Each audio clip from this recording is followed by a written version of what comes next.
Darle la bienvenida a esta mesa redonda titulada El trabajo se transforma. Un evento que se enmarca dentro de las celebraciones del Día del Trabajo, que aborda una temática tan crucial y tan importante en el contexto actual. Agradecemos profundamente a los miembros de la mesa y les damos una cálida bienvenida a todos nuestros amigos que hoy nos visitan. El interés de estas temáticas subraya la importancia de reflexionar colectivamente sobre el trabajo y el impacto en nuestra sociedad. Agradecemos a la Fundación Pablo VI por este importante trabajo de análisis. Esperamos que esta mesa redonda sea de provecho para todos los que asisten a ella y, sin más preámbulo, comenzamos. Bueno, vamos a contextualizar. Buenas tardes a todos y a todas.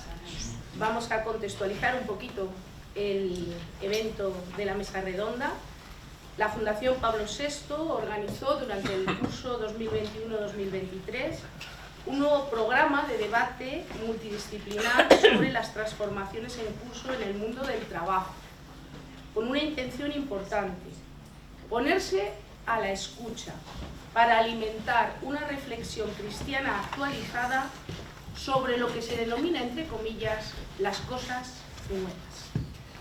Hasta 40 expertos procedentes de varios contextos profesionales y con distintas sensibilidades, tanto en cuanto a su visión económica como a sus referencias filosóficas o culturales, reflexionaron sobre la transformación del mundo del trabajo con la revolución tecnológica, la globalización y sus efectos, la flexibilización, el teletrabajo, los nuevos modelos de negocio, etc. Y cómo esta ha impactado no solo en las realidades concretas, sino en las relaciones laborales y sociales, la legislación laboral y el diálogo social, el modelo de subsidios, el concepto del cuidado, la conciliación, la salud y accesibilidad. Sociólogos, representantes sindicales, economistas, empresarios, psicólogos, tecnólogos, filósofos y teólogos se reunieron cada mes durante estos 2 años que hemos mencionado, entre 2021 y 2023, en una serie de sesiones distribuidas en 4 fases. La primera abordó la transformación del trabajo desde un punto de vista ético, económico, sociológico y cultural. La segunda analizó cómo se está produciendo este cambio en sectores concretos como el turismo, el low cost, la agricultura y la alimentación, los sectores industriales, el llamado trabajo ignorado, es decir, cuidados personales, trabajo doméstico, trabajos no remunerados, y las relaciones laborales en el sector servicios. La tercera se centró en las cuestiones transversales, como la salud y el equilibrio emocional de los trabajadores, la conciliación y la accesibilidad, la legislación laboral y el diálogo social, los subsidios, las deslocalizaciones y migraciones. Y la cuarta fase trabajó en la elaboración de las conclusiones que se recogen en el documento que constituye este libro que hoy vamos a presentar y que nos ha servido de referencia para reunirnos hoy aquí. Un trabajo muy interesante que lleva por título El trabajo se transforma, y ha sido muy trabajoso porque, si han visto el tamaño del volumen, pues es muy trabajoso, pero muy rico, lo van a ver ahora. Con este motivo, el Instituto de Estudios sobre el Trabajo de Hermandades del Trabajo de Madrid se ha puesto en contacto con los responsables de la Fundación Pablo VI para presentar en esta mesa redonda el libro que responde a la necesidad e interés de profundizar sobre los cambios que se están produciendo en el mundo del trabajo y que tiene que ver con el cambio de época que estamos viviendo. A continuación, y de manera breve, si me lo permiten, voy a presentar a los ponentes que nos acompañan hoy. Don Domingo Sugramies Viquer, que reside en Madrid, es graduado en Ciencias Económicas y Políticas de la Universidad de Friburgo, Suiza, secretario general de la UNIAPAC, Unión Internacional Cristiana de Empresarios y Directivos, Bruselas de 1974 a 1981, y desde entonces participó en el desarrollo internacional del grupo de seguros MAFRE, donde va a ejercer hasta 2008 como uno de los vicepresidentes del grupo, responsable del área financiera y de control de gestión. Es patrono de la Fundación MAFRE y consejero de filiales de MAFRE, Sociedad Anónima, hasta el límite estatutario de edad en 2015. De 2009 a 2019, presidente de la Fundación Vaticana Centesimus Annus Pro Pontifice, actualmente asesor externo y director de los seminarios de ética socioeconómica de la Fundación Pablo VI en Madrid, miembro del Board of Trustees de Voluntary Solidarity Foundation Internacional y presidente de la sucursal VSF España. Don Jesús Avezuela Cárcel es letrado del Consejo de Estado en activo desde 1998, es licenciado en Derecho por la Universidad de Valencia y doctor en Derecho por la Universidad Rey Juan Carlos, en colaboración con la Universidad de Georgetown. Es Fellowship German Marshall Foundation, Washington, D.C. Director general en la Fundación Pablo VI, habiendo ocupado también otros puestos en el sector privado y legal como socio en diversos despachos nacionales o internacionales, como KPMG y Squire Patton Box, además de otros cargos de responsabilidad en Banco de Inversión, Hippo Veterans Bank y Banco Espíritu Santo.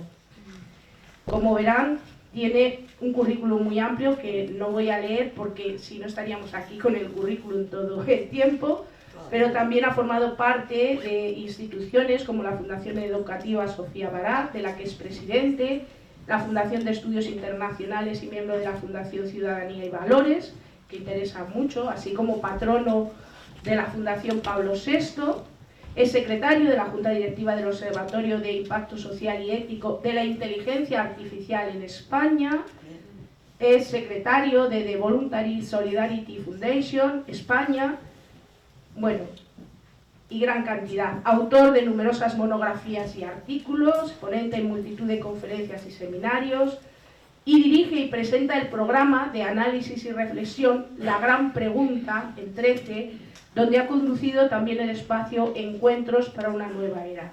Es colaborador en distintos medios de comunicación y divulgación.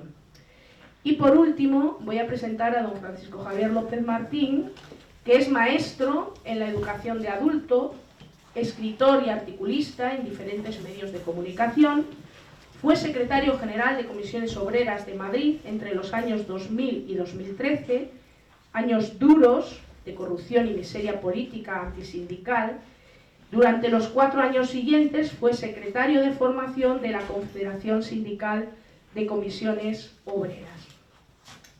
Patrono de los abogados de Atocha, y también ha publicado varios libros, entre los que se encuentra El Madrid del 1 de mayo, el poemario La Tierra de los Nadie o Cuentos en la Tierra de los Nadie. Ha sido ganador de más de 20 premios de poesía y cuento en diferentes lugares de España y América Latina.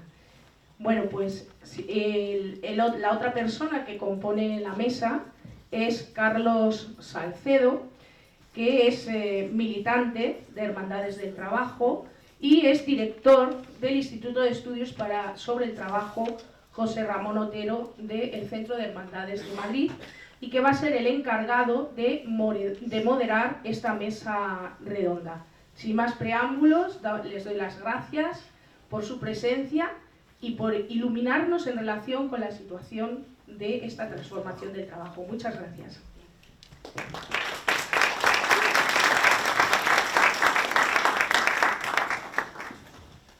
Bueno, pues, ¿se oye? ¿Se oye? No. ¿No se oye? Bueno, ¿ahora sí? Sí, ahora sí. Una vez hecha la presentación de los 3 ponentes que tenemos hoy, cuyo currículum ha sido ampliamente leído por la presidenta María Ángeles, yo realmente la única misión es controlar los tiempos. Y bueno, desgraciadamente no tenemos mucho tiempo, pero yo creo que tenemos una buena conferencia ante nosotros, porque la realidad del mundo del trabajo pues es una realidad muy amplia, que tiene muchas vertientes, que están lógicamente tratadas en el libro y que nos van a explicar ahora en este breve tiempo.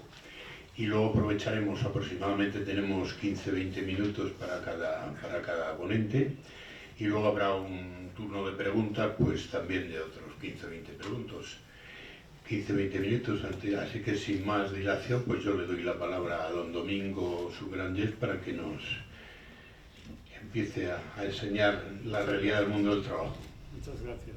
No sé si... Bien. Ahora sí. Pues muchas gracias, es un honor además estar aquí en las Hermandades del Trabajo, donde yo creo que deberíamos, como ha dicho la presidenta, escuchar más que hablar, pero bueno, habrá tiempo luego al final para que escuchemos, porque esto es un tema que evidentemente no se termina, son una serie de ampliar las preguntas, ¿no? Tratar de entender lo que pasa. Las conclusiones son siempre provisionales en un ámbito en el que precisamente se está transformando la realidad a toda velocidad. Representamos de alguna forma, y eso es quizá interesante, tres sectores que tienen que ver con la transformación del trabajo. Los representamos, pero procedemos de tres sectores: el sindical, Javier, el público, Jesús, y yo, que digamos hace tiempo ya, pero que procedo más bien del lado empresarial. Por eso debo tener la mala costumbre del objeto obsoleto corbata, que veo que hay algunos más, pero pocos. Bien, el libro es pesado, sí, es pesado en kilo y en contenido quizá también, pero creo que vale la pena de vez en cuando leer algunos de los artículos que son realmente muy interesantes.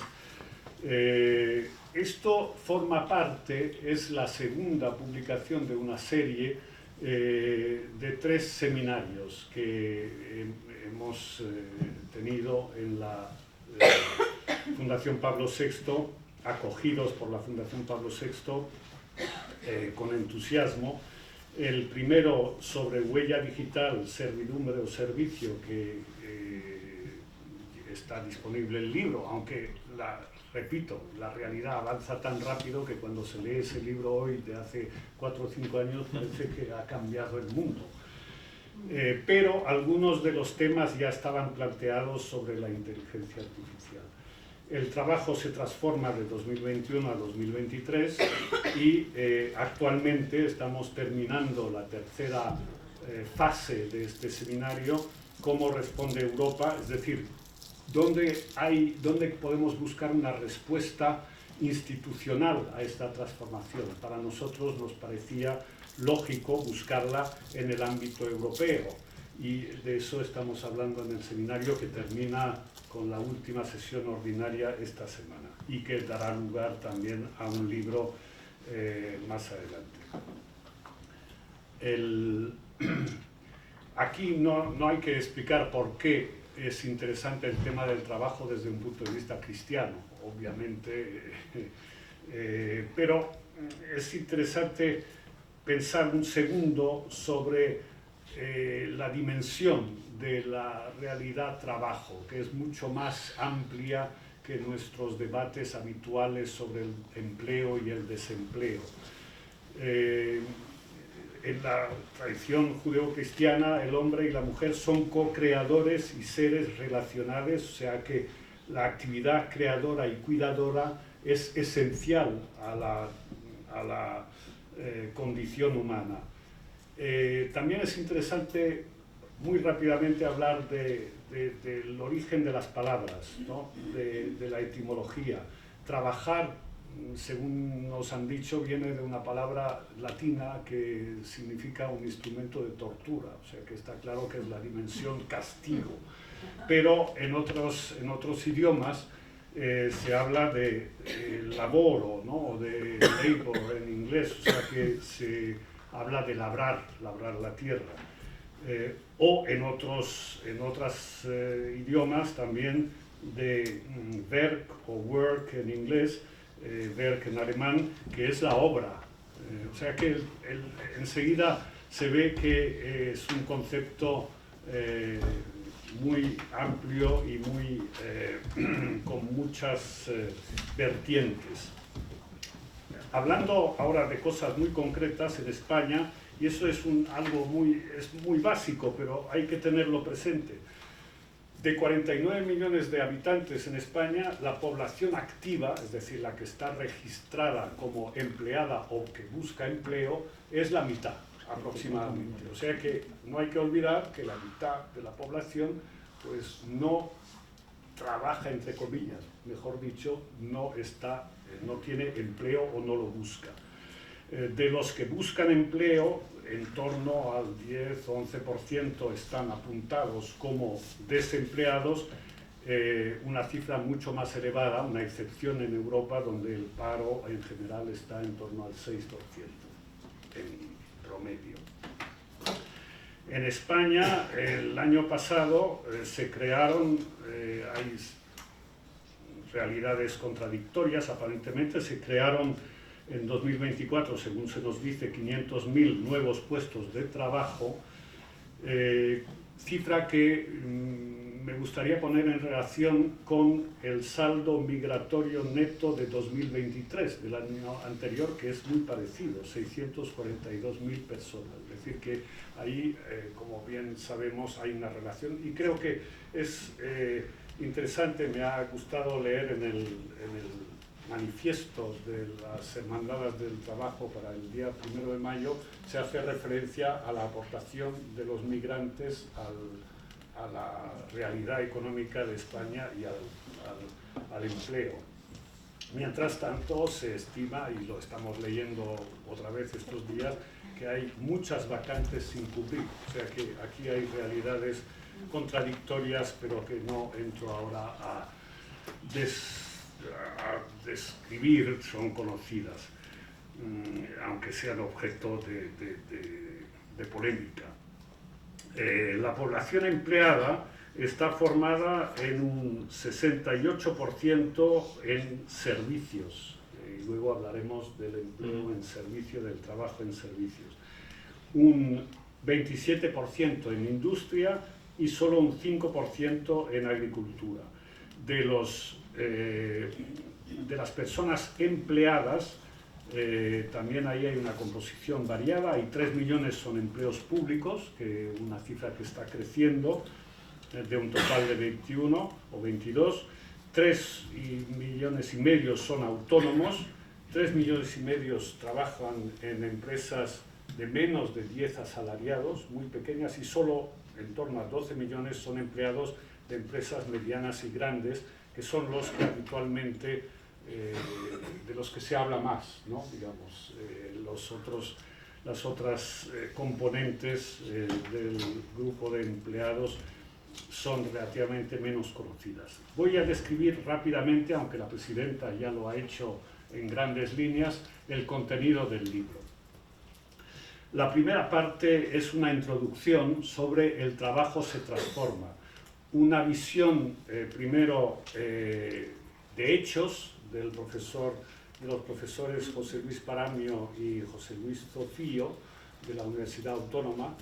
Es un artículo que vale mucho la pena porque sitúa muy bien la realidad del trabajo en España y del empleo en España en este momento, con una dualidad que todos conocemos entre los empleos estables, los empleos relativamente seguros y relativamente, en muchos casos, bien pagados, y los empleos menos estables, más cambiantes, nuevos, más recientes, a menudo también menos pagados, no siempre.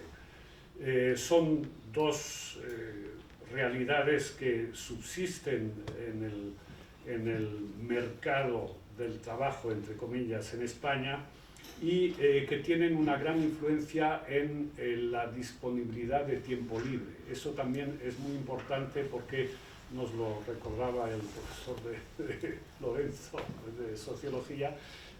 Hay que hablar del trabajo, pero también del tiempo libre.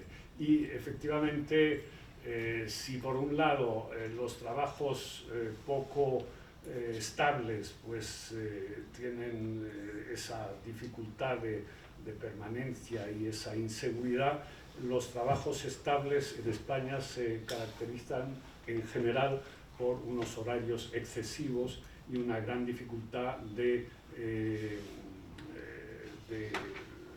combinar, digamos, o de, con la vida familiar.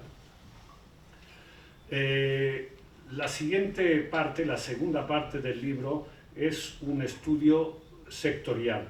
En primer lugar, el sector turismo, que evidentemente en España es de enorme importancia.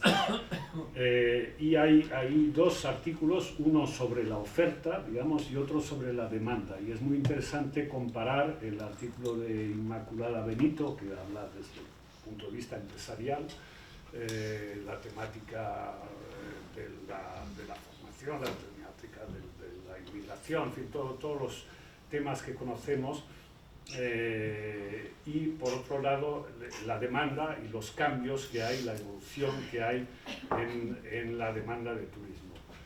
Aquí, digamos, una idea general muy rápidamente es que no es posible que el turismo tal como lo conocemos pase a ser un bien de todos. No es posible porque no habría aviones, no habría barcos, no habría... Es decir, el modelo de turismo actual está reservado a una parte de la población. Si fuese general es imposible. O sea que ahí hay claramente algo que obligará de una forma o de otra a cambiar el modelo de turismo, y está cambiando.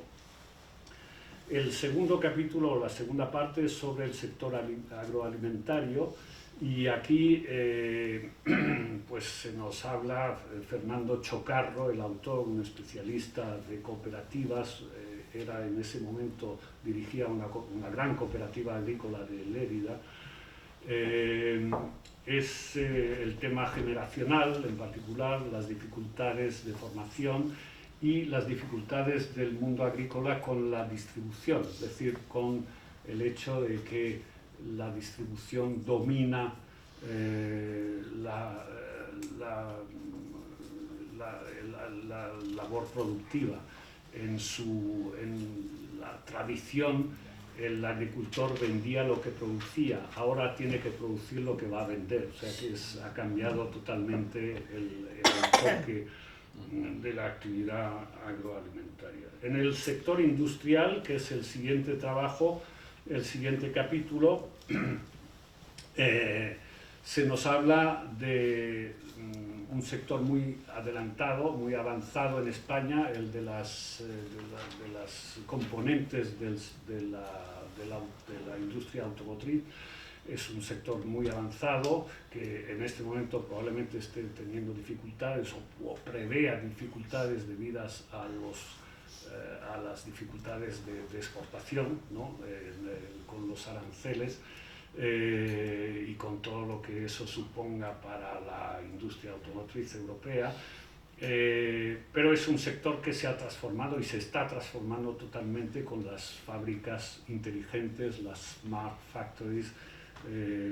Ahí ya se observa una situación completamente distinta a la que conocíamos en cuanto a también a lo que se espera de los trabajadores.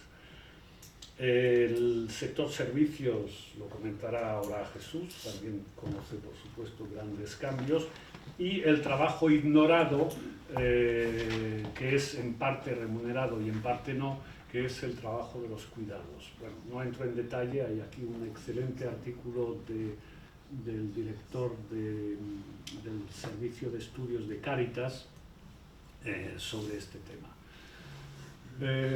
A continuación tenemos en el libro lo que llamamos factores transversales de transformación, intentando entender lo que está pasando y que afecta un poco a todas las actividades.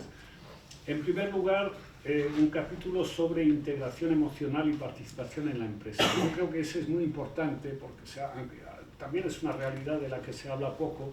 Aquí hay un testimonio de la actualmente presidenta de MAPFRE España, Elena Sanz, sobre lo que está intentando hacer una gran empresa para ser un ambiente humano, un ambiente productivo, pero un ambiente que al mismo tiempo favorece el crecimiento de las personas.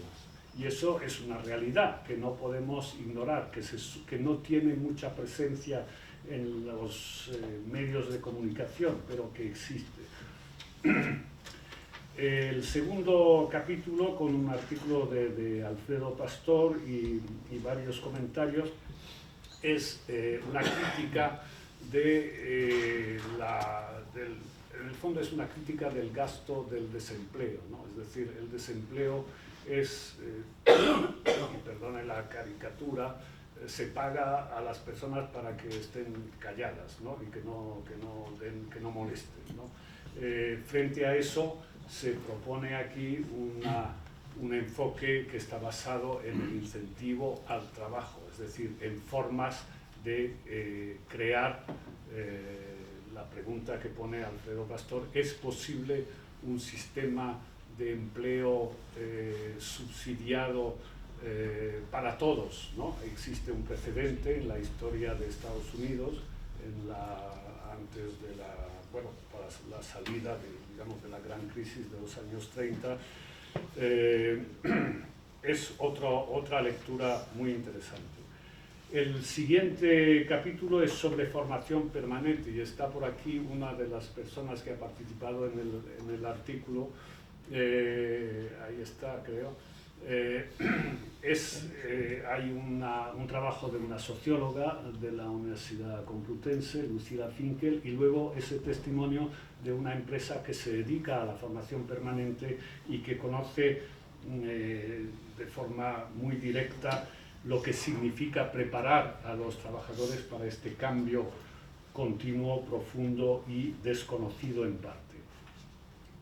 Luego el siguiente capítulo es sobre conciliación familiar. Aquí es muy recomendable el trabajo de Nuria Chinchilla, una gran especialista del tema de la conciliación familiar, que desemboca también en la transformación de la empresa, en cierto modo. Luego hay un artículo bastante técnico, pero económicamente muy interesante, sobre deslocalizaciones y cadenas de valor internacionales, de Paul Dembinski, un tema que está hoy de urgente actualidad, ¿no? con el tema de los aranceles.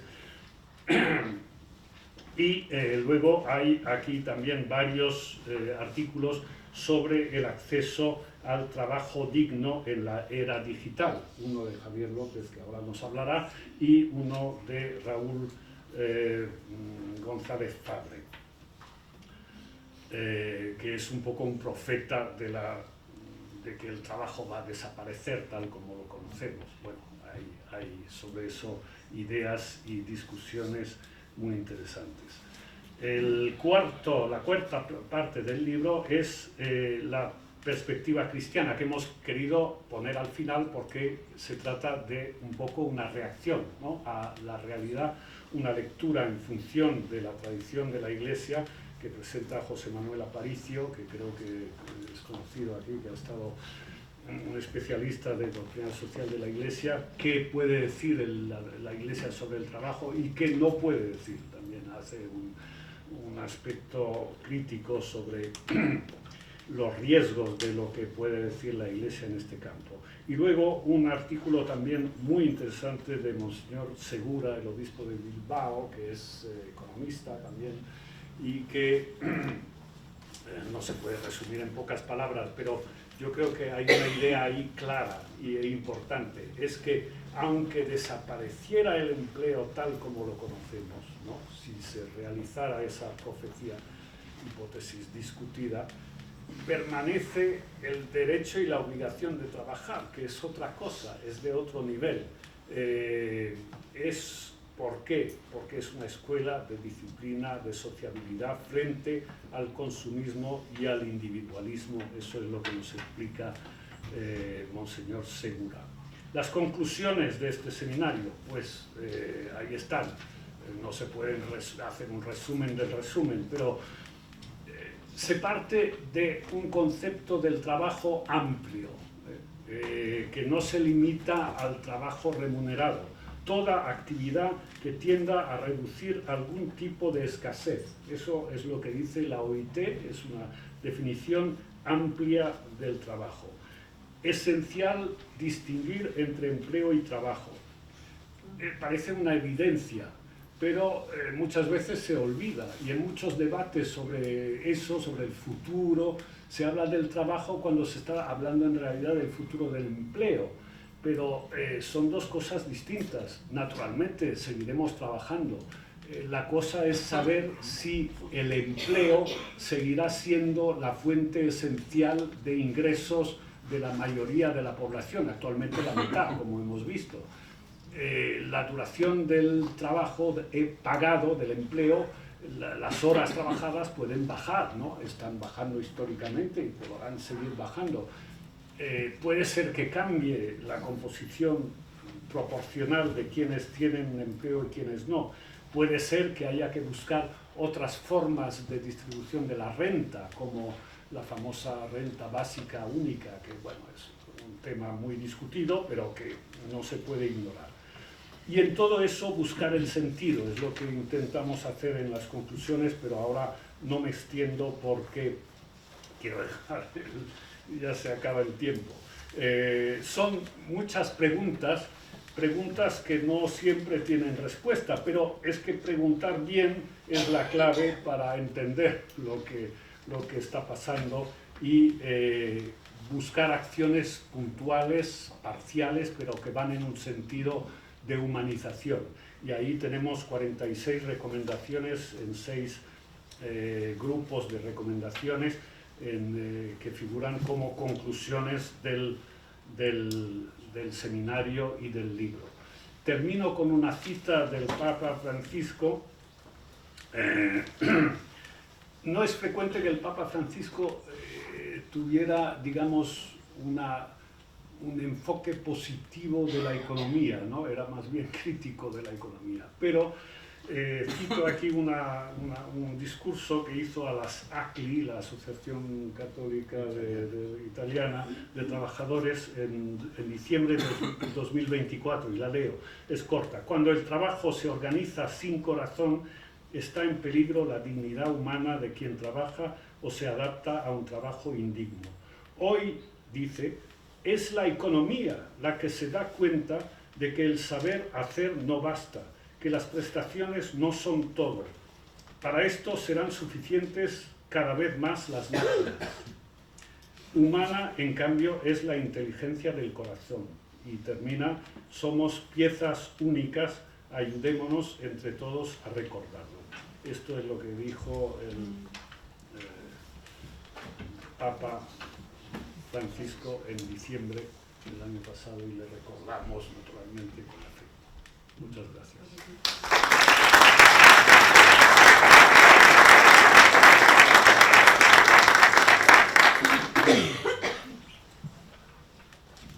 Bueno, habrán visto ustedes la magnífica conferencia que nos ha dado don Domingo Sugranyes, que problemas con las tecnologías.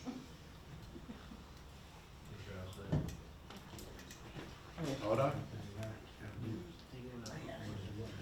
Bueno, que creo que ha sido una exposición utilísima, que ha merecido la pena venir esta tarde aquí a nuestro centro, porque en 20 minutos creo que nos ha abierto una panorámica, una síntesis magnífica de toda la realidad del mundo del trabajo y de todas las aristas y vertientes que tiene, pasadas y presentes y futuras. Muchas gracias, don Domingo, y cedo la palabra a don Jesús Avezuela.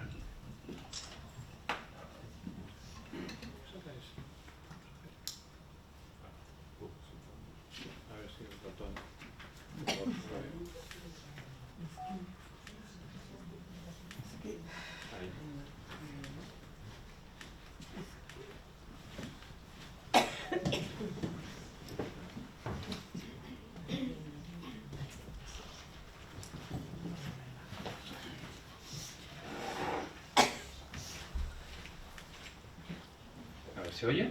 ¿Sí?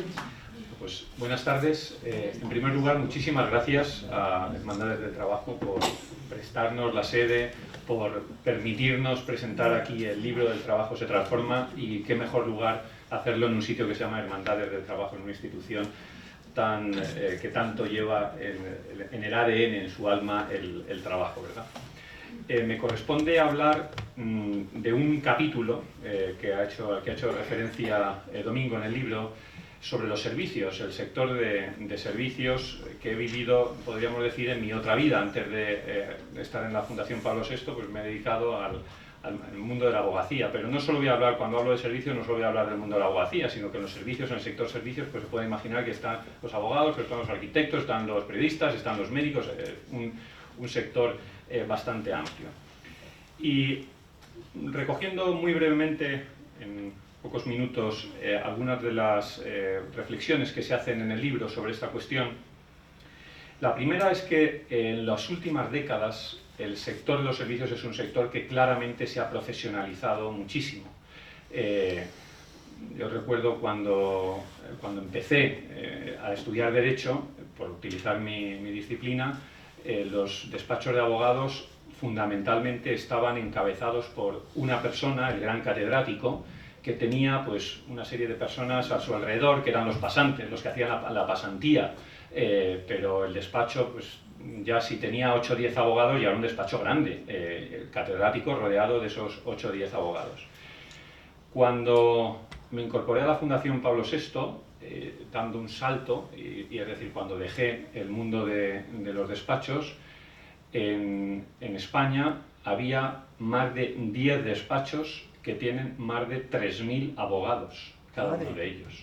Así que fíjense el recorrido en ese sentido. Despachos como, por señalar los nacionales, como Garrigues, Uría, Cuatrecasas, Gómez Acebo, que a lo mejor les suenan, pues Uría era ese catedrático que empezó con 8 abogados. Uría ahora es un despacho que ocupa el antiguo edificio de Endesa en Príncipe de Vergara, lleno de abogados, y no digamos pues todos los despachos americanos que se han ido incorporando aquí. Bueno, pues esto mismo lo podemos extrapolar al resto de sectores dentro de servicios, ¿no? Como digo, consultores, auditores, arquitectos, etc.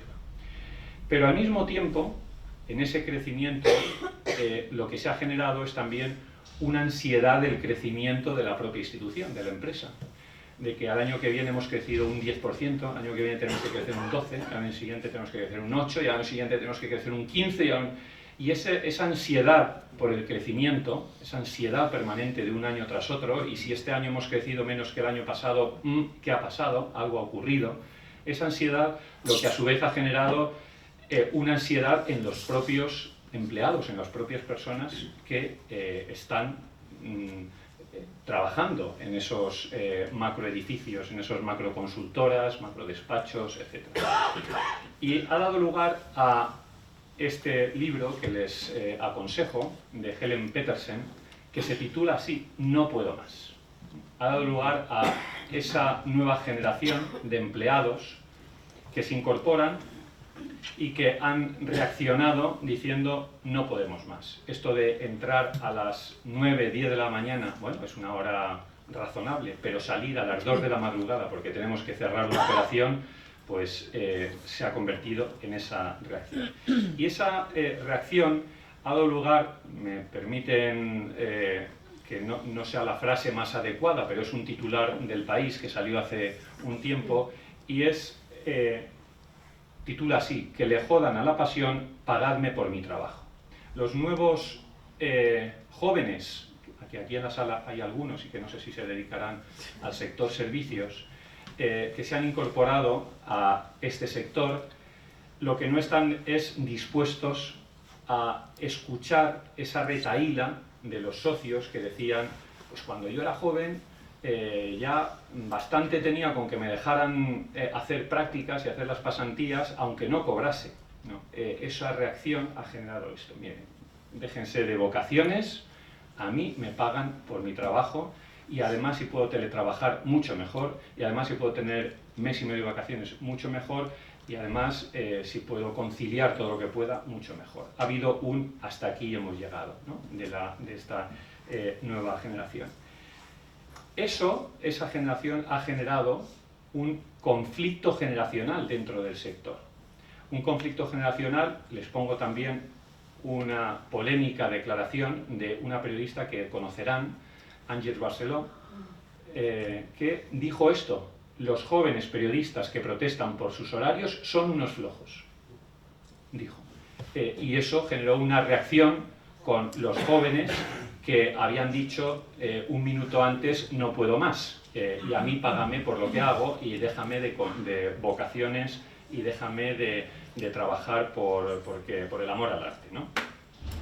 Esto que decía Ángels Barceló es lo que en ese libro que les he señalado antes, de Helen Petersen, se ha llamado cantinela boomer, ¿no? La cantinela de los... Yo me voy a considerar boomer, porque lo soy, no es que me considere, aunque me sienta joven, pero tengo que reconocer que soy ya no soy millennial.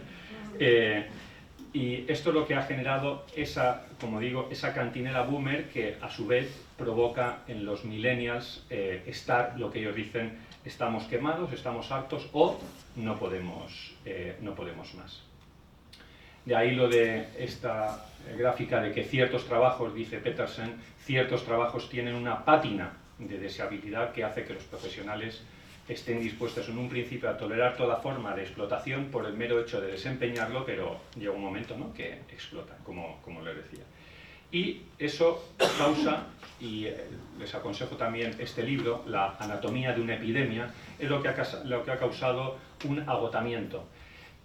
Un agotamiento que este libro explica que estamos actualmente en la cultura del agotamiento, ¿no? Estamos cansados de trabajar y lo que necesitamos es experiencias nuevas, necesitamos ir a conciertos, necesitamos conocer otras cosas, pero el trabajo estoy hablando del sector servicios, en ese punto nos ha cansado, estamos en esa cultura de agotamiento. Y esa cultura de agotamiento, a su vez, genera muchas de las cosas que pueden explicar esta situación de polarización en la que nos podemos encontrar. Hay una falta de esperanza, pero yo ¿para qué voy a ser socio? Pero para ser socio tengo que trabajar 16 horas diarias, pues a lo mejor no quiero ser socio.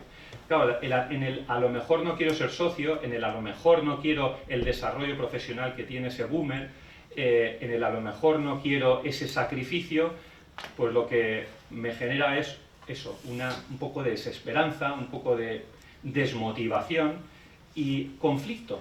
Hay que reconocer, hay conflicto y hay esa polarización, como tantas veces se utiliza esa expresión, ¿no? Volviendo a Petersen, les leo un párrafo que dice lo siguiente. Hay un sentimiento, no quiero irme de hora, hay un sentimiento generalizado de que la vida va a peor. Ese es el sentimiento un poco, ¿no?, de que Anaïs Simón habla de que los jóvenes van a vivir peor que sus padres, ¿no? Dice Anaïs. Hay ese sentimiento generalizado de que la vida va peor. No solo por los dineros, que también, sino porque nos hemos acostumbrado a estar agotados desde el principio, desde las primeras generaciones, física y mentalmente.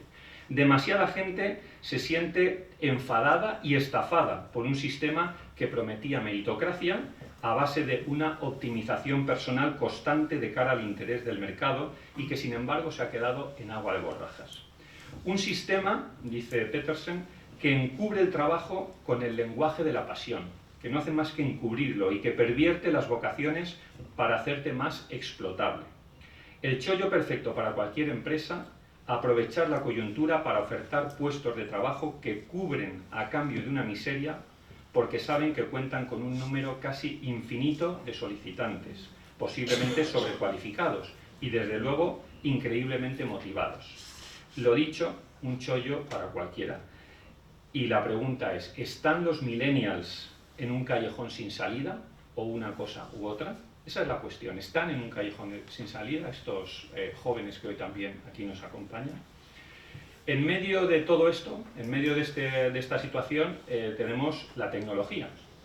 La tecnología que alguna vez, yo creo que me habrán escuchado contarla ya los que he contado esto, y es que en los despachos, en un despacho de abogados hace ya un tiempo, todavía no estaba yo en la fundación, hablando con un socio americano, dice que hemos fichado a un nuevo abogado con un peso de 53 kilos, va a la máquina, se levanta la máquina del vending una vez al día solo, y yo que estaba escuchándolo al otro lado, no, digo, algo me he perdido, en inglés no entiendo lo que me dice, porque este socio ficha a miles de abogados cada año, ¿por qué me está contando esta historia? Y ya se empieza a reír y dice, lo que he fichado es un robot que se levanta, se sienta en las reuniones con nosotros, el robot escribe los hechos que cuenta el cliente, se va luego al ordenador y en las bases de datos de jurisprudencia y legislación me hace la demanda. Yo lo único que le dedico son 10 minutos, corrijo la demanda y lo tengo hecho. O sea que en medio de esta situación, quizás los abogados sobren, o los arquitectos, o los médicos, con lo cual todavía se hace más complicada esta situación. No sé si, como decía Domingo, si el trabajo se acabará o no se acabará, como dice uno de nuestros ponentes, ¿no? Pero uno de nuestros autores. Pero lo bien cierto es que la tecnología ha venido también desde ese punto de vista a complicar, también facilita muchas cosas, ¿verdad? También nos ofrece muchas ventajas, pero nos complica la situación en el sentido de que tenemos que reinventar la situación que actualmente tenemos. Bueno, todo esto nos lleva a esa paradoja y otro libro, y ya el último que cito, es el libro de Roman Narik, que se titula El buen antepasado. Y lo que dice es que comienza con la paradoja de que cada vez vivimos más tiempo, cada vez vivimos más años y sin embargo cada vez pensamos mucho más a corto plazo, muchísimo más a corto plazo. Cada vez vivimos más en la inmediatez. Y frente a eso, pues yo aquí me saqué alguna... Hay en Suecia, en el año 2015, se creó un ministerio que se llama el Ministerio del Futuro.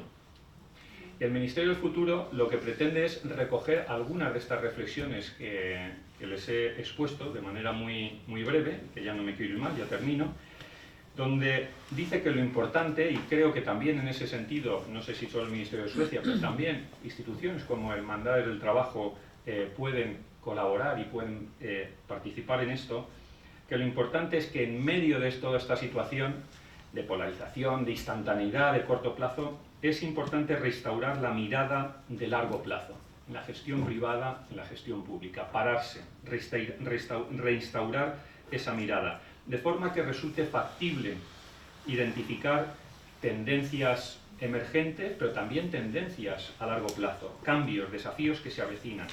Fortalecer así la capacidad de establecer consensos sociales que falta nos hace y que esa inmediatez lo que hace es nunca provocarlos ni nunca establecer los mecanismos oportunos para establecer, como digo, esos consensos sociales y compromisos políticos que superen estas exigencias de lo inmediato.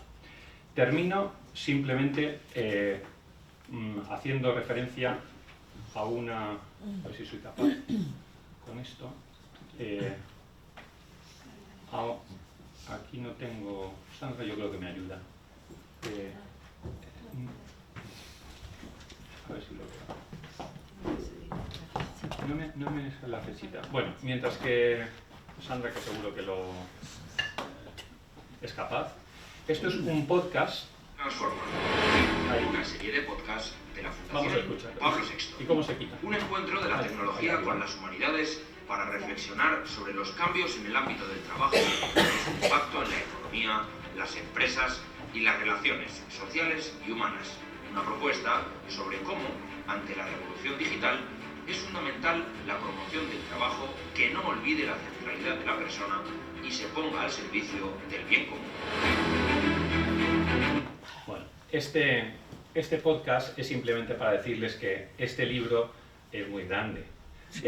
Vale la pena leerlo, pero si en alguna ocasión van paseando y es difícil leer y pasear, pueden escuchar este podcast, que es resumido, son varios podcasts los que se han hecho desde el equipo de comunicación de la Fundación Pablo VI, que se han hecho sobre algunos capítulos, no están todos, pero algunos capítulos y donde no se lee, no es un ¿cómo se llama? Audiolibro, ¿no? No es un audiolibro, ni mucho menos, sino que es un podcast reportajeado, ¿no? Donde se incorporan algunas de las ponencias en directo, pero también hay otros testimonios de otro tipo, entonces se ha reportajeado ese artículo y se hace pues muchísimo más atractivo. Así que insisto que si no el libro un poco pesado les resulta el leerlo, algunos capítulos valen la pena, de luego no el mío, pero si otros pueden escuchar el podcast también, que ese sí que también vale mucho la pena. Muchísimas gracias.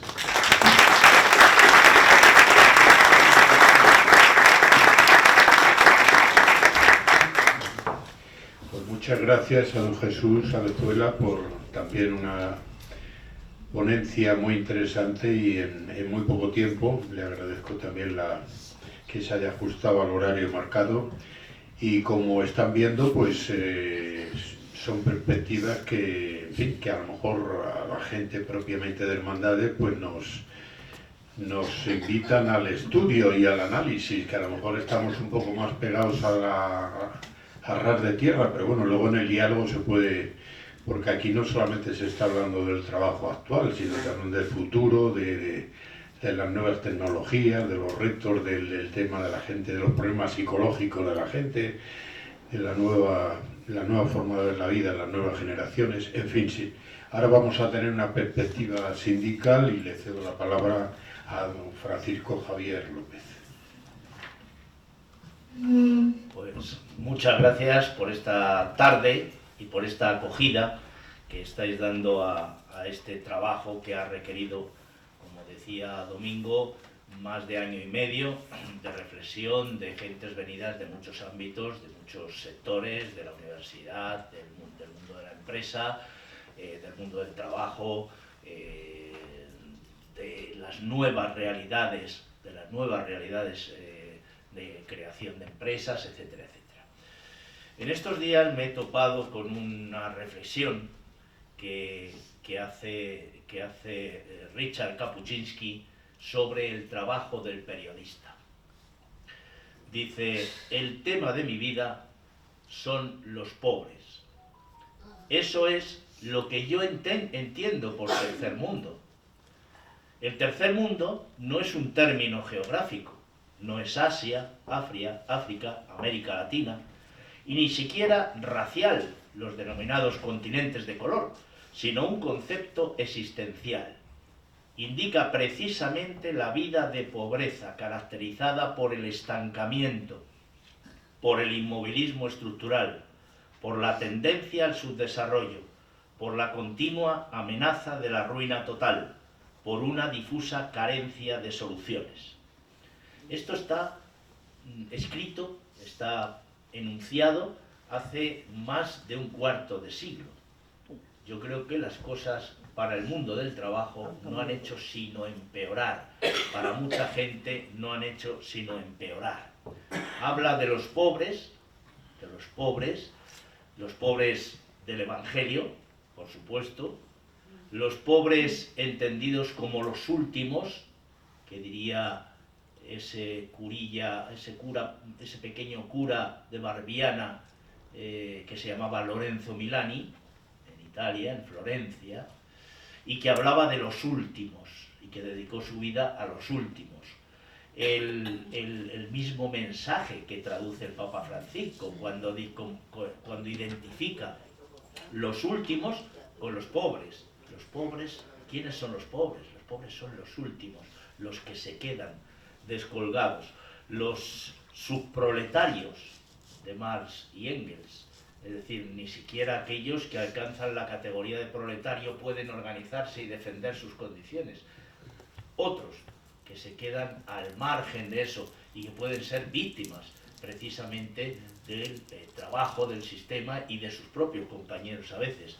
Los condenados de la tierra, de Frank Fanon, los nadies, de Eduardo Galeano. Yo creo que esta es una reflexión que ha atravesado este seminario a lo largo de todo su desarrollo. Preocuparse de cómo evoluciona la empresa, preocuparse de cómo evoluciona el trabajo, pero preocuparse de qué está pasando con aquellos que quedan al margen, de aquellos que se están quedando apartados del sistema. Decía Álvaro Pombo en su discurso de aceptación del premio Cervantes que la fragilidad es el gran tema que va con nosotros en toda nuestra vida y en todo nuestro día a día. Hoy sigue siendo quizá más que nunca el gran tema. La fragilidad ante la enfermedad, la fragilidad ante la soledad, ante la injusticia, ante la inseguridad, ante la falta de convicciones, ante las causas perdidas. La fragilidad del ser humano ante las más diversas instituciones que parece que no le amparan a uno en una sociedad cada vez más ininteligible. Y termina diciendo, ahora nadie se bate en duelo por su honor, ni por el honor de España, ni por el del tato. Nos hemos convertido entre influencers y mercachifles. Creo que estas reflexiones, efectivamente, la pobreza, la fragilidad, el miedo, atraviesan también el mundo del trabajo, como atraviesan toda la sociedad, y así han sido una parte esencial y vertebradora del trabajo que se ha realizado en este seminario. En la parte que me ha tocado a mí, que era ese artículo que hacía referencia a Domingo, el reto del trabajo accesible y con derechos, como no quiero leéroslo, ya lo leeréis si tenéis interés en él o lo que sea, voy a enunciar algunas de las ideas fuerza, de los interrogantes que se me suscitaron y que creo que compartimos en buena medida mucha gente sobre qué está ocurriendo con el mundo del trabajo. Y partía de una reflexión, una primera idea, que es la de los trabajos de mierda, tal como los concibe David Graeber en su libro.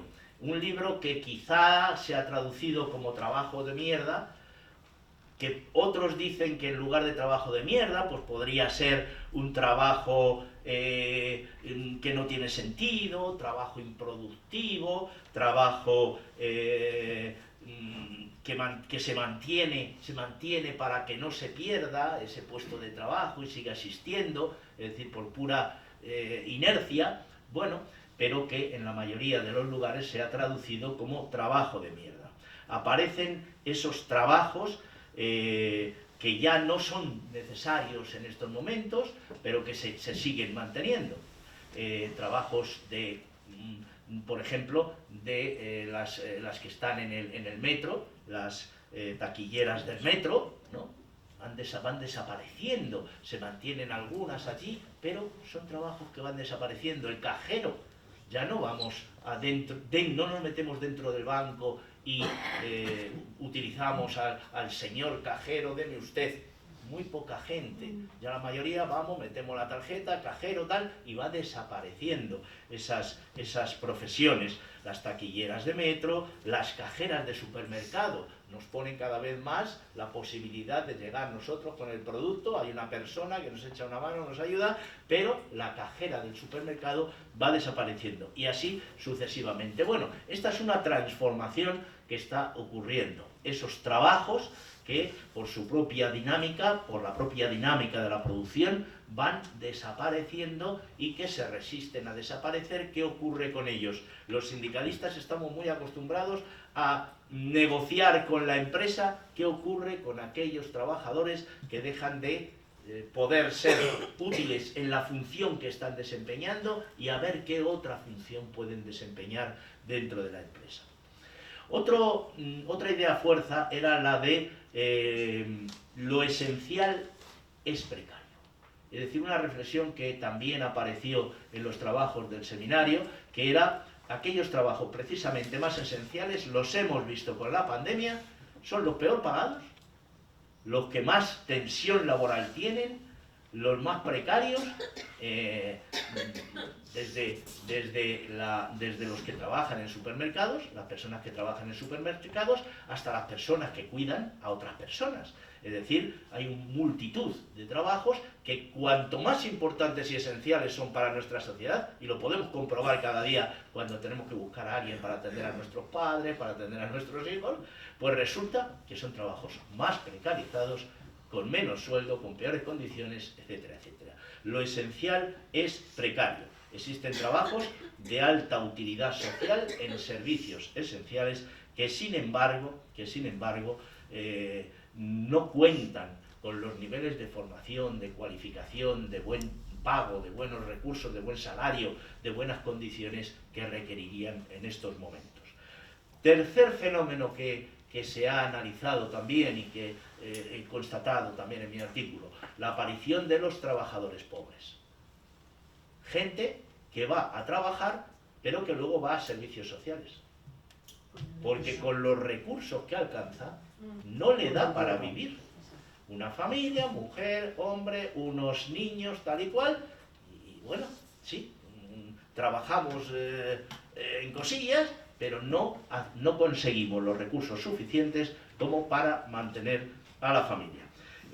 Son casi 3 millones de personas, según las estadísticas, en España, que serían considerados trabajadores pobres, una tasa de casi el 14% de la población laboral española estaría en esas condiciones. Es verdad que hay ese fenómeno que decían tanto Domingo como Jesús, ese fenómeno de que la automatización de determinadas empresas va a conducir a la desaparición de muchos puestos de trabajo. Lo decían Marx y Engels, lo decía Greber también. La tecnología, lo decía Keynes, la tecnología debería hacer desaparecer y podría hacer desaparecer numerosos puestos de trabajo. Podría producir jornadas muy cortas de trabajo y sin embargo ocurre lo que decía Jesús. En estos momentos lo que está pasando con muchas personas es que las jornadas de trabajo se alargan, la dedicación es plena y absoluta al trabajo que están realizando, impidiendo el desarrollo de una vida laboral y familiar que estén conciliadas.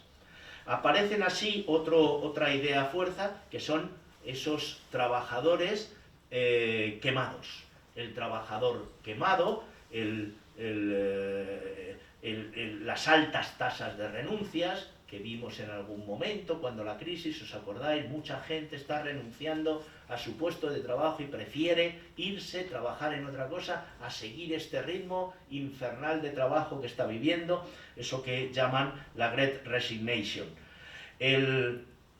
Las tareas mínimas, el quiet quitting, es decir, hago lo mínimo e imprescindible. Leí ayer un artículo en el que se hablaba de que tan solo un 15% de los trabajadores mantiene un cierto compromiso con la empresa. Los demás o renuncian a cualquier compromiso de la empresa o hacen lo menos posible y que ocurra lo que tenga que ocurrir. Eso también forma parte de los estudios que se están realizando sobre las nuevas realidades laborales. Se produce así que hay altas tasas de paro a veces, y sin embargo hay puestos de trabajo que no se cubren. Es decir, ahora mismo hay puestos de trabajo que no se cubren. Los empresarios dicen, es que yo no tengo a nadie que haga este tipo de trabajo. Una parte de la solución puede proceder de aquello que les dijo Joe Biden, ¿no? Que les dijo, bueno, pues páguenles ustedes mejor, vayan pensando ustedes en pagarles un poco mejor y en que tengan mejores condiciones, y entonces verán cómo se produce eso. Pero no todo se resuelve simplemente con eso. Otro fenómeno, otra idea fuerza que atraviesa las transformaciones en el mundo del trabajo. Internet, la aparición de Internet y las plataformas. Según las encuestas, si os metéis un poco en Internet, ya un 5% de las personas en España tienen algún trabajo realizado, algún trabajo que tiene que ver plenamente con el trabajo en Internet, con el trabajo en plataformas, etcétera, etcétera. Hay países en los que esto ocurre con mayor intensidad, como puede ser Irlanda, hay otros países donde ocurre con menos intensidad, pero estamos casi en la media europea. Y ese tipo de trabajo está produciendo ya más del 11%, casi el 12% del Producto Interior Bruto, de la riqueza que generamos en este país. Es decir, ya mucho se mueve en ese trabajo vinculado a la digitalización, Internet, el trabajo en plataforma, etcétera, etcétera. La propia OIT viene a reconocer, no son sindicatos, no es la Confederación Internacional del Trabajo, no, son la Organización Internacional del Trabajo de empresarios y sindicatos y gobiernos, destaca que este tipo de trabajos en Internet, este tipo de trabajos en plataforma, es muy inseguro, sus ingresos son muy bajos, muy por debajo del salario mínimo de cada país y además las herramientas de trabajo forzosamente, en muchos casos, suelen ser propiedad de los propios trabajadores que tienen que agenciarse el móvil, el vehículo, el sistema informático, el acceso a la plataforma, pagar por el acceso a la plataforma, etcétera, etcétera. Bien, se intenta a veces solucionar, y esa es otra línea de reflexión, se intentan solucionar estos problemas a veces poniendo en marcha nuevas leyes. La ley del teletrabajo, la ley de la desconexión digital, la ley de los riders, la ley del salario, o sea, del salario mínimo interprofesional, o, como ahora estamos, la reducción de jornada laboral. ¿Es esto útil? Bueno, yo creo que apunta en la buena dirección, pero también es verdad que mientras no se consigue un acuerdo en el ámbito de la negociación entre empresarios y sindicatos, mientras no se consigue un acuerdo, esas cuestiones suelen ser vulneradas fácilmente. Es decir, tú puedes tener una ley, pero luego esa ley no se cumple. Esa ley no se cumple. Hemos hecho una reforma laboral que es verdad. Comisiones UGT, yo soy de Comisiones UGT defienden que esa ley o sea, la reforma laboral, la ley de la reforma laboral es buena porque se ha reducido la temporalidad. Pero otros sindicatos dicen, bueno, como USO, como el ASTV, otros sindicatos del país también con cierta representatividad, pues vienen a decir que eso no es tan bueno, que esas reformas, si no vienen de la mano de una negociación, a lo que pueden conducir es a que estemos transformando simplemente los nombres de los contratos. Hay muy pocos contratos fijos, pero hay muchos contratos a tiempo parcial, por ejemplo. Es decir, va usted a trabajar 3 meses al año, 5 meses al año, por temporada, y luego se va a su casa, ya le volveré a llamar cuando yo le necesite. Bueno, este tipo de cosas también están ocurriendo. Por lo tanto, las leyes no siempre por sí mismas terminan de solucionar los problemas, sino proceden de un reforzamiento de la negociación, de un reforzamiento de la capacidad de empresarios, sindicatos, a veces con la muleta del gobierno, pero no necesariamente con la muleta del gobierno, son capaces entre ellos ponerse de acuerdo. De hecho, también Greber otra vez, David Greber, La utopía de las normas, ese libro que le estaba regalando o enseñando Yolanda Díaz a Pedro Sánchez en el Parlamento uno de estos días, le enseñaba un libro que se llamaba La utopía de las normas, de la tecnología, la estupidez y los secretos placeres de la burocracia. Es decir, tendemos mucho a hacer normas, tendemos mucho a crear leyes, pero luego, claro, esas leyes no nos damos cuenta de la cantidad de burocracia que generan esas leyes. Es decir, hoy en día, un profesor, un trabajador social, un médico, emplea casi más horas en darle a la tecla y en el seguimiento, cómo va el paciente, la medicación que le da o lo otro, tal, poner las notas, no sé qué, no sé cuánto, que en atender al chaval que está allí y que yo le tengo que dar la clase.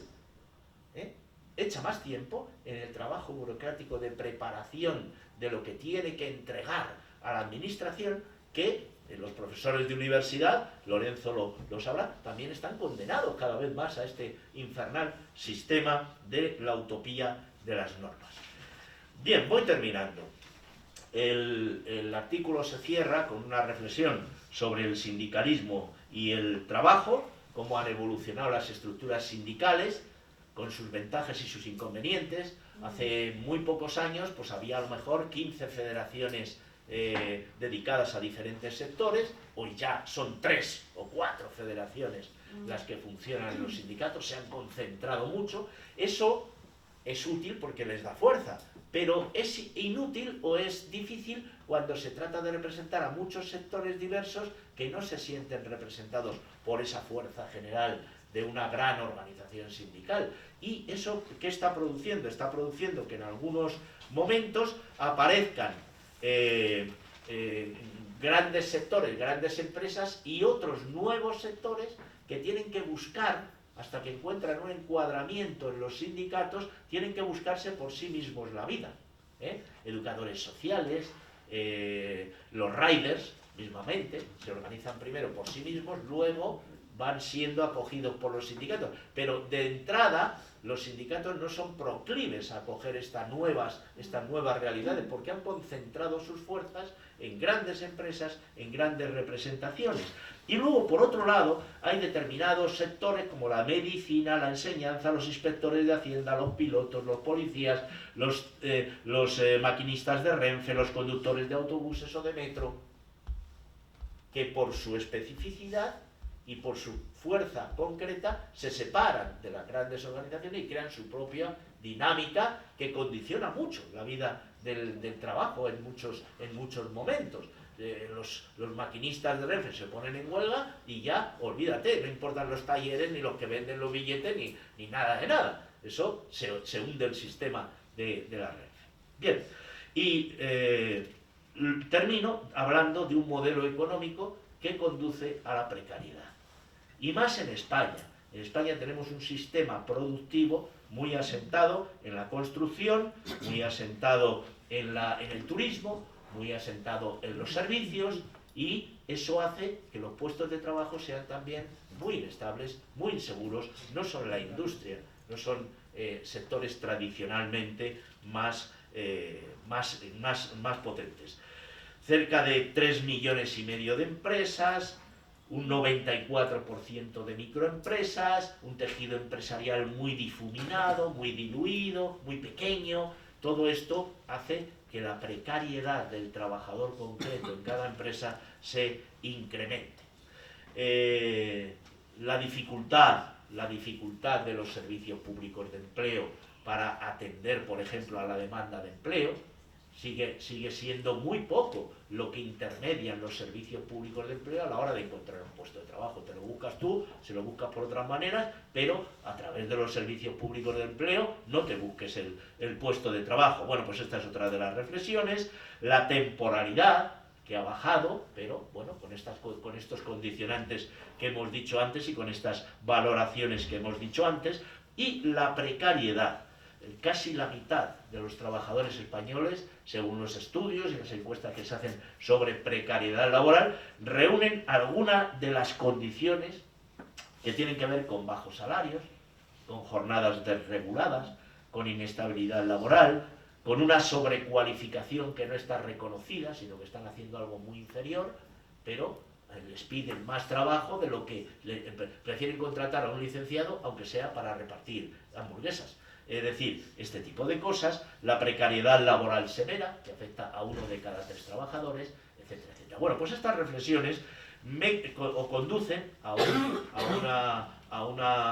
final, a una reflexión final sobre la necesidad de recuperar, en la línea de lo que decía Domingo, de recuperar el valor del trabajo.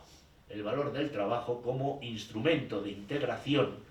Siempre el trabajo fue el principal instrumento de integración. El trabajo, la vivienda, la salud, bueno, eran instrumentos para sentirte integrado dentro de la sociedad. Pues recuperar el valor de trabajo como instrumento de integración, también recuperar el trabajo, precisamente por las condiciones técnicas que le rodean en estos momentos, de ser un trabajo más creativo, la posibilidad de que el trabajo sea más creativo, y que dé soluciones y recursos al conjunto de la sociedad, aporte soluciones a los problemas de la sociedad. Eso no lo va a hacer la máquina va a ofrecer posibilidades. Es la persona, serán las personas con su trabajo, con su conocimiento, los que tendrán que decidir: esta solución vale, esta solución la ponemos en marcha y esta otra solución no nos interesa porque puede producir otros problemas. Bien, pues en definitiva, el construir un proyecto colectivo en el que nadie sobra, en el que nadie queda abandonado a su suerte. El trabajo, pese a los que dicen que no, el trabajo va a seguir existiendo, y los trabajos de mierda no pueden ser el horizonte en el que nos movemos de cara al futuro de nuestras sociedades. Bueno, por ahí van un poco los tiros de las preguntas, de las reflexiones, que yo creo que en todos los ámbitos, ámbitos empresariales, ámbitos asociativos, ámbitos de creencias, ámbitos de ideologías, ámbitos laborales, ámbitos sindicales, etcétera, ámbitos de la política, deberíamos estar reflexionando y aportando soluciones. Muchas gracias.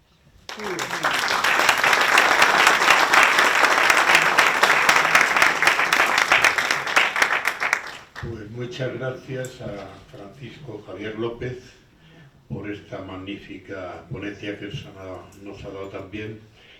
Y bueno, es el momento ahora de que ustedes tomen la palabra. A mí solamente me quería decir un par de cosas. Yo creo que en primer lugar, de cara a Dintra, ¿no? A hermandades, ¿no? Esto yo creo que no... Aquí están las máximas autoridades, creo que nos invita, casi yo diría nos impele, nos obliga a aprovechar no solamente el libro, sino estas conferencias que hemos escuchado y desde nuestra realidad, pues un trabajo tan importante para nuestro ideario de la dignidad del trabajador, la evangelización, pues hacer un proceso de seguir analizando y aprovechando estas instrucciones.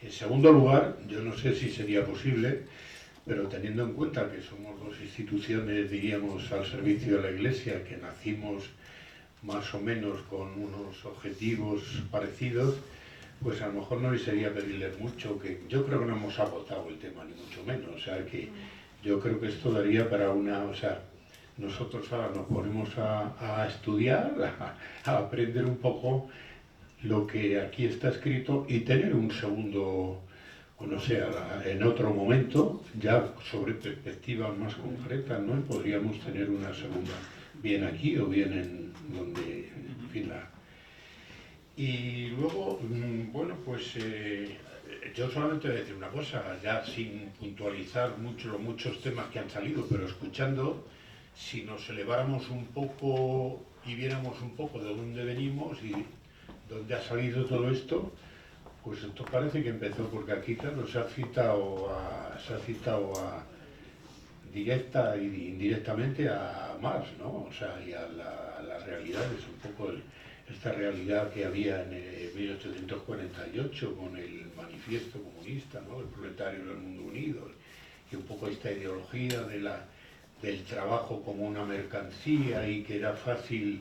Realmente el obrero solo tenía su trabajo para conseguir alimentar a su familia y bueno, parece que incluso en los diríamos, trabajos de élite, como puede ser trabajos de abogado, etcétera, vuelve a existir un poco también esta ley de aprovecharse, la ley de la oferta y la demanda. O sea, la desigualdad permanece y luego, claro, viendo un poco también cómo nació desde la doctrina social, con León XIII, con la Regla Novara, en toda la cuestión social, pues ha habido indiscutiblemente épocas en las cuales hemos avanzado mucho en desigualdad, en corregir la desigualdad y en bienestar económico, que ha sido concretamente los 30 años posteriores a la Segunda Guerra Mundial. O sea, este periodo de 1945-1975. Pero estamos viendo que ahora mismo a lo mejor el trabajo como forma de mantener una familia, o sea, parece que se deduce que no es suficiente el tener un trabajo y que no garantiza incluso el entrar en la pobreza, según nos has sugerido. Has dicho que hay una pobreza absoluta de 3 millones de personas y hay una pobreza relativa, apunto yo, del 26% de la población, que además lo decimos en el manifiesto. Entonces parece que aquí se plantean una serie de problemas que ya a lo mejor exceden la problemática laboral o la problemática del mundo del trabajo. Bueno, en todo caso yo me callo y por favor ustedes tienen la palabra. Tenemos, yo creo que por lo menos 15 minutos para las preguntas que queráis hacer.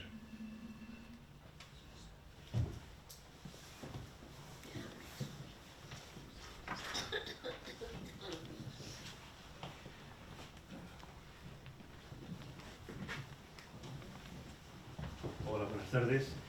Soy José Luis Maza, soy abogado y trabajo con Carlos en el instituto. Yo tengo una pregunta que ahora que tenemos 3 marcos, público, privado y sindical, quería saber cómo veis vosotros la influencia o la transformación del mundo laboral a través de la inteligencia artificial. Gracias.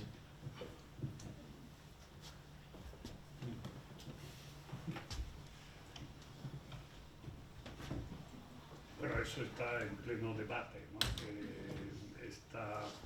Esta semana, justamente el día 8, tenemos otra sesión del seminario donde se va a debatir otra vez sobre eso, ¿no? Que ya lo vimos hace 6 años.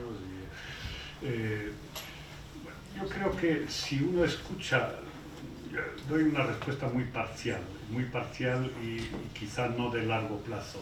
Es que en las empresas lo que se plantea es, y lo decía uno de nuestros autores, o por lo menos en el libro anterior, Alfredo Marcos, un filósofo de la ciencia de la Universidad de Valladolid.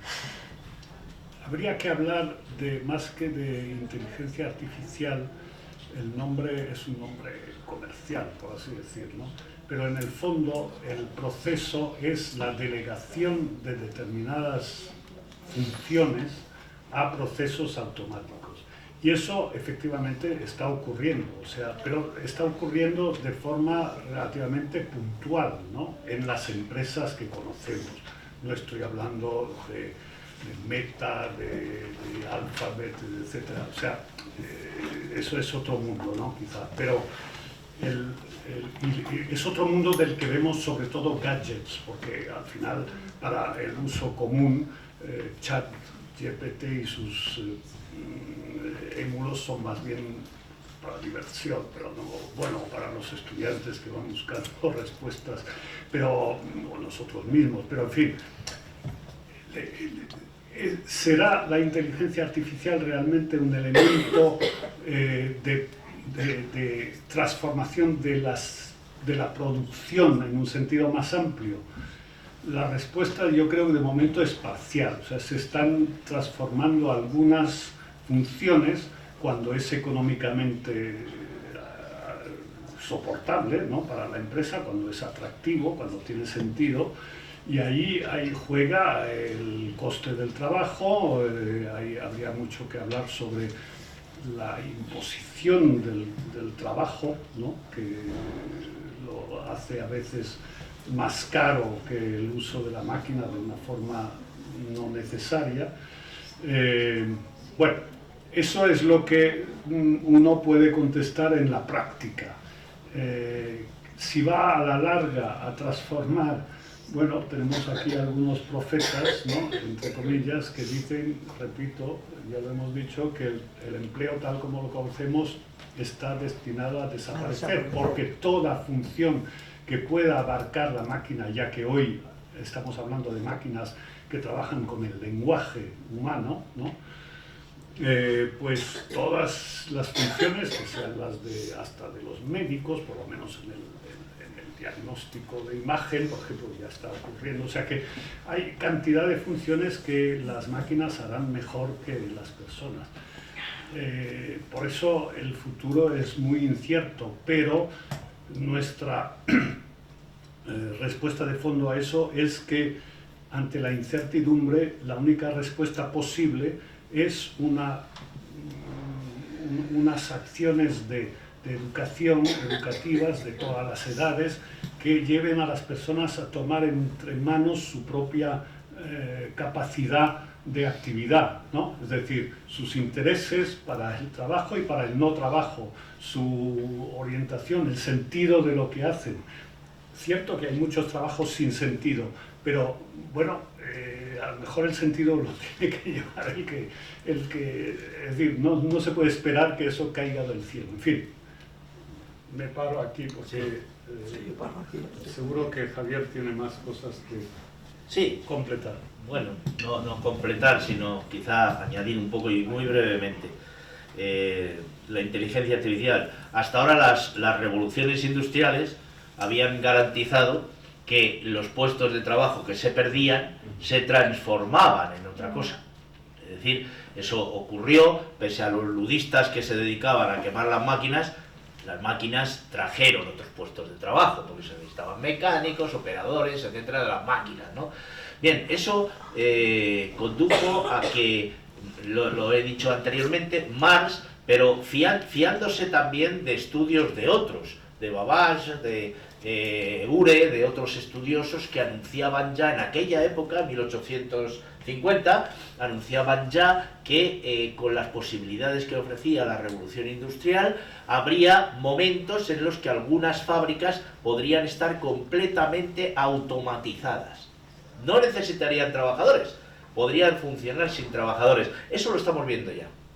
Si habéis entrado alguna vez en una fábrica de estas de Coca-Cola, allí no hay trabajadores, las máquinas lo hacen todo, desde los botes hasta el líquido que entra, hasta el almacenaje. O sea, las máquinas van llevando a su lugar los contenedores donde van a estar la Fanta, la Coca-Cola y todo lo demás. Es decir, hay ya fábricas casi completamente automatizadas. ¿Esto significa que se van a perder todos los puestos de trabajo? No, están apareciendo otros puestos de trabajo.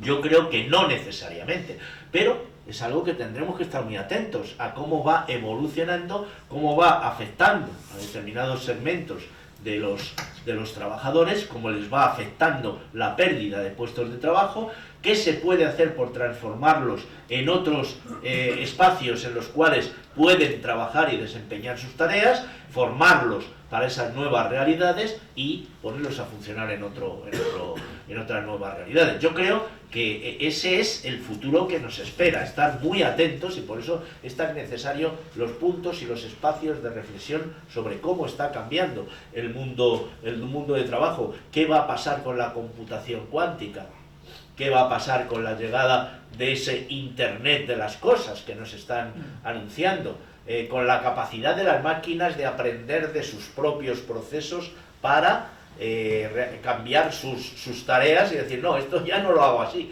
lo voy a hacer de otra manera, y lo va a decidir la máquina. Es cierto que las máquinas va a haber un momento, como anuncian algunos, en los que van a poder decidir autónomamente y utilizando lenguajes propios que ni nosotros podremos controlar, van a poder hacer cosas que ahora ni soñamos.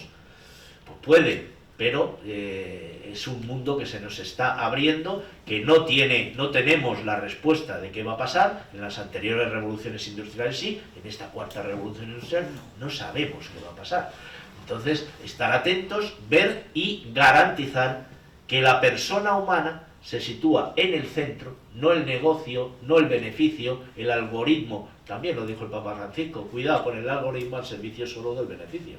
Entonces, no, el algoritmo tiene que estar al servicio de la persona humana, ¿no? Y ver hacia dónde podemos dirigir ese algoritmo y gobernar ese algoritmo para que se ponga al servicio de la persona, de su bienestar, y no de la obtención de beneficios solo por parte de unos cuantos. Bueno, los trabajadores europeos, en estadísticas del centro del CEDEFOP, por ejemplo, el Centro Europeo de Formación Profesional, la mayoría de los trabajadores europeos están preocupados, están muy preocupados y aterrorizados por las transformaciones que están viviendo en sus puestos de trabajo y por a dónde va a conducir eso, qué va a pasar con ellos. Es decir, ahí hay un miedo, ese miedo puede estar también sustentando determinadas reacciones ideológicas y políticas, cuidado. No solo la inmigración. Bueno, pues le tomo la palabra a Carlos, y la propuesta me parece súper interesante de que estas actividades se sigan debatiendo en hermandades del trabajo, porque salió de la Iglesia todas las propuestas de la doctrina social y las transformaciones que se vinieron a dar y que han venido mejorando la cuestión laboral, y nosotros como institución de la Iglesia nos vemos comprometidos también a aportar un poco, ¿no? Yo quisiera que le den un mensaje a estos jóvenes que están aquí, que son el futuro laboral de España y que a lo mejor están un poco desanimados con lo que acaban de oír de tantas problemáticas y tantas cosas, ¿no? Yo creo que el trabajo no se va a acabar de un día para otro, y que cuando ellos estén viejecitos estarán trabajando seguro porque va a haber trabajo va a haber. Y por otra parte, eso es así, o sea, no puede irse uno de aquí pesimista, Una cuestión que siempre me ha llamado a mí la atención desde hace algún tiempo es que en las redes sociales, en Twitter, en tal, cuando tú conoces a alguien, te sale, quizás conoces a fulanito de tal que está en tu entorno de tal, pero en mi entorno nunca salen ofertas de trabajo en ninguna parte y el gobierno o la parte del Ministerio de Trabajo no pone esas herramientas al servicio del mundo laboral, ¿no? Si hay tanta inteligencia artificial, si hay tantos medios, ¿por qué cuesta tanto conectar la empresa con el Ministerio de Trabajo y la demanda de empleo? Sería súper jugoso para la gente que necesita trabajar todas estas herramientas.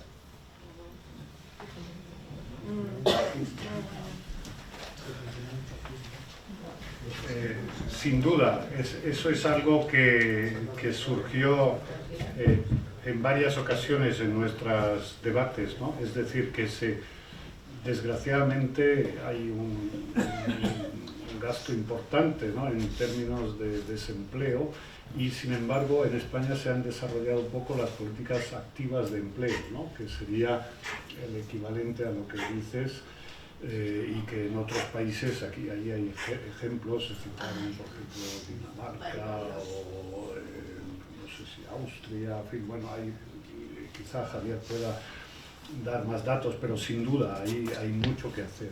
Y la inteligencia artificial puede servir para lo malo y para lo bueno, por supuesto, eso está claro. La ética del algoritmo. Exactamente, y cuando se habla de delegar funciones que sean de fabricación, o de transporte, o incluso de preparación no de sentencias, sino por lo menos de ¿cómo se llama? Bueno, o de defensa de demandas, sí.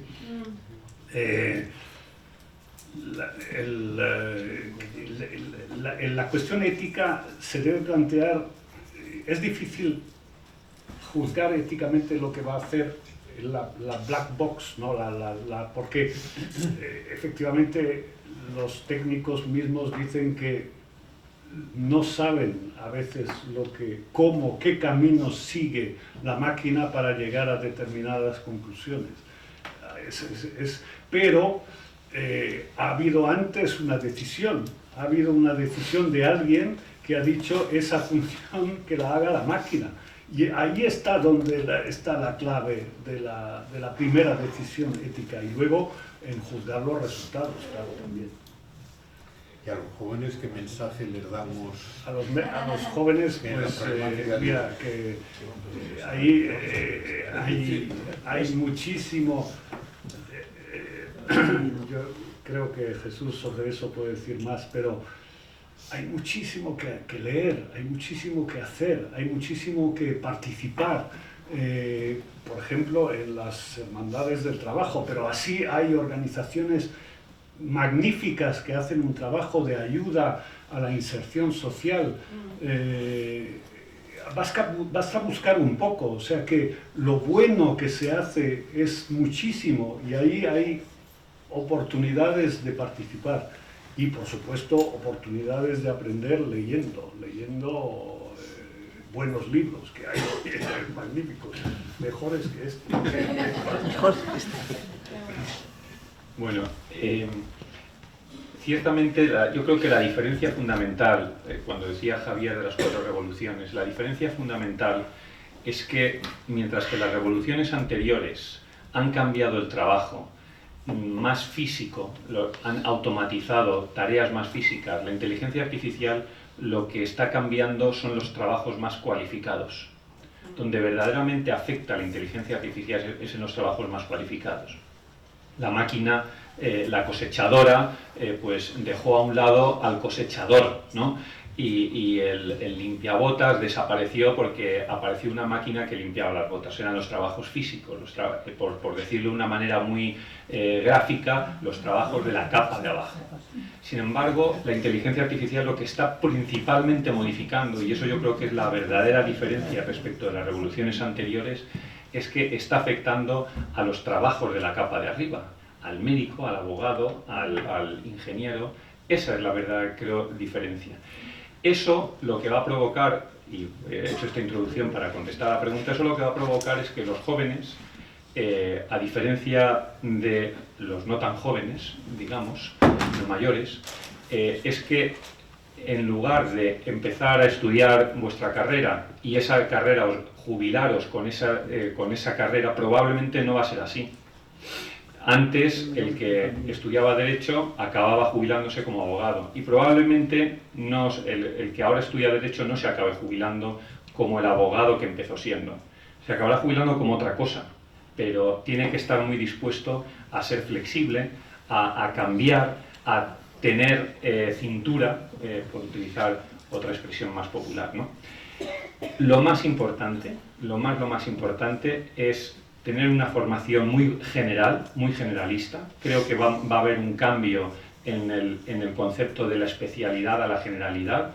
Pasamos de un tiempo de las grandes generalidades a las especialidades y ahora estamos volviendo otra vez a las generalidades para tener precisamente esa flexibilidad de ir cambiando y adaptarte a los cambios que cada vez son mayores y más rápidos. Y personalmente tener pasión por hacer cosas. Tener pasión, porque el futuro no nos viene dado. El futuro lo vais a construir vosotros. Vamos a tener el futuro que vosotros queráis que tengamos. Ese futuro lo vais a construir. Puede sonar muy pretencioso, pero es así. El que vosotros queráis, ese es el futuro que vamos a tener. De modo que teniendo pasión por hacer las cosas, teniendo pasión por cambiar las cosas, teniendo pasión por transformar las cosas, es lo más importante, más allá de qué pasará con el trabajo o no pasará. Pasará lo que vosotros queréis que pase. Muy brevemente, tenemos tiempo, me parece, para una última pregunta, o casi ya no tenemos, pero no quisiera dejarle sin la palabra.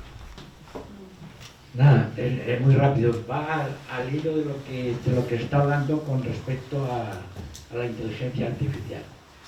Yo ya soy un profesor jubilado. He pasado por todos los ciclos de la educación. Desde la educación primaria, educación de adultos, educación hasta terminar en la universitaria.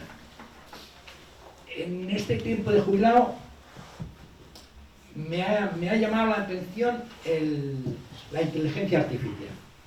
He estado experimentando con ella hasta tal extremo que digo, si yo tuviese ahora que ser profesor en la enseñanza primaria, en la enseñanza secundaria, en la universitaria, sería incapaz, es decir, me volvería medio loco.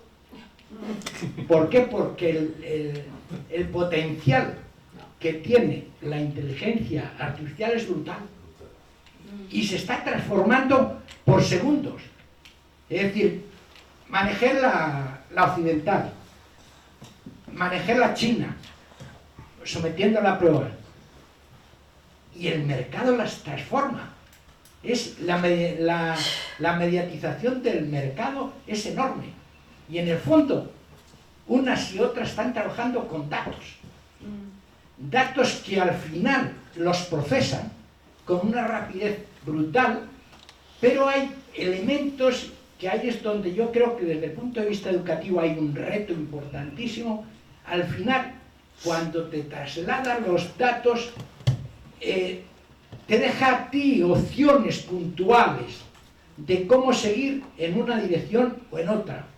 Entonces, o hay procesos educativos que sepan manejar todas esas transformaciones, o entonces nos vamos a encontrar con jóvenes alumnos, chicos, chicas frustrados, con profesores frustrados. Es decir, ¿cómo vas a pedirle tú a un alumno un trabajo si es que el trabajo se lo va a dar el sistema en 5 minutos como mucho, pero trabajos extensos?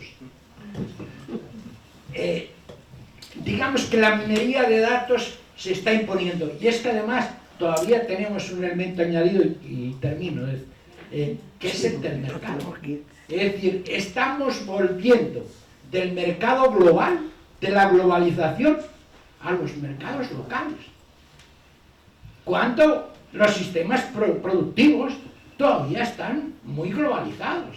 Es decir, los tiempos de trabajo de las nuevas profesiones son 24, es decir, son las 24 horas. Se va acabando. ¿Por qué? Hay profesionales que están trabajando aquí, pero están haciendo su tarea para América Latina, para China. Y claro, los cambios horarios están influyendo. En definitiva, quien maneja los datos es quien nos va a imponer las realidades. Lo vamos a ver ahora cuando termine de publicidad, qué es lo que ha pasado con el apagón. Esos datos los tienen. El sistema se los va a dar, los va a dar. Pero bueno, pues muchas gracias por su reflexión. Desgraciadamente no tenemos tiempo para seguir profundizando. Yo agradezco sinceramente Hermandad del Trabajo. Le agradezco a los tres ponentes, a don Domingo, a don Jesús y a don Francisco Javier, y les emplazamos para una nueva ocasión. Muchas gracias.